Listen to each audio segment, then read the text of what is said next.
ناظرین اکرام السلام علیکم ورحمۃ اللہ وبرکاتہ۔ میں محمد شعیب، آپ دیکھ رہے ہیں ایس اسلامک ٹیوب۔ امید ہے کہ آپ حضرات خیر و عافیت سے ہوں گے۔ آج میں آپ حضرات کو انار کے فوائد بتا رہا ہوں کہ طب نبوی صلی اللہ علیہ وسلم میں اور قرآن کریم میں انار کے بارے میں کیا کہا گیا ہے۔ ارشاد باری تعالی ہے فیہما فاکہۃ ونخل ورمان، ان دونوں باغوں میں میوے اور کھجوریں اور انار ہوں گے۔ میٹھا انار گرم تر ہوتا ہے، اس کا شربت کھانسی کو ختم کرتا ہے، کھانے پر اس کا کھانا معدے کی خرابی سے روکتا ہے۔ سب سے افضل انار بے دانہ ہوتا ہے، یعنی جس کے اندر گٹھلی نہ ہو اور اس کی گٹھلی نرم ہوتی ہو، تو یہ بے دانہ انار سب سے افضل اور بہترین ہوتا ہے۔ ترش انار سرد خشک ہوتا ہے، صفرا کو ختم کرتا ہے، اس کا شربت بھی تیار کیا جاتا ہے جو قے کو روکتا ہے، متلی کو روکتا ہے، الٹی کو روکتا ہے اور معدے کو تقویت بخشتا ہے، معدے کو طاقت بخشتا ہے۔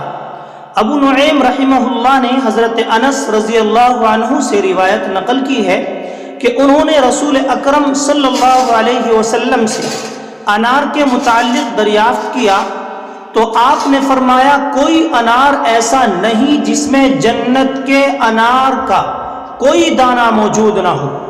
ایک روایت میں یہ الفاظ ہیں کہ ہر انار کی جنت کے پانی سے قلم لگائی گئی ہے، اور ایک روایت میں یوں ہے جو شخص بھی انار کھاتا ہے اس کا دل اس کی طرف لوٹتا ہے اور شیطان اس سے بھاگتا ہے۔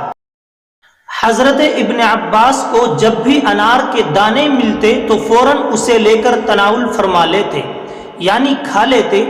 کسی نے ان سے اس کی وجہ پوچھی تو فرمایا مجھے یہ خبر پہنچی ہے کہ روئے زمین پر کوئی انار ایسا نہیں جو جنت کے دانے سے قلم نہ لگایا گیا ہو، اس لیے ہو سکتا ہے کہ یہ وہی انار ہو۔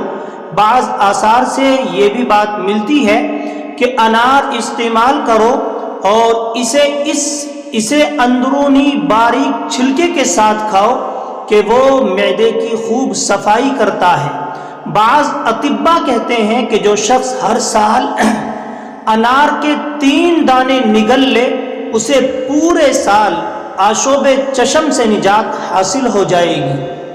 تو اس لیے ناظرین کرام، آپ حضرات کے سامنے یہ تھوڑی سی معلومات انار کی بیان کی گئی ہے، آپ حضرات اسے استعمال کریں۔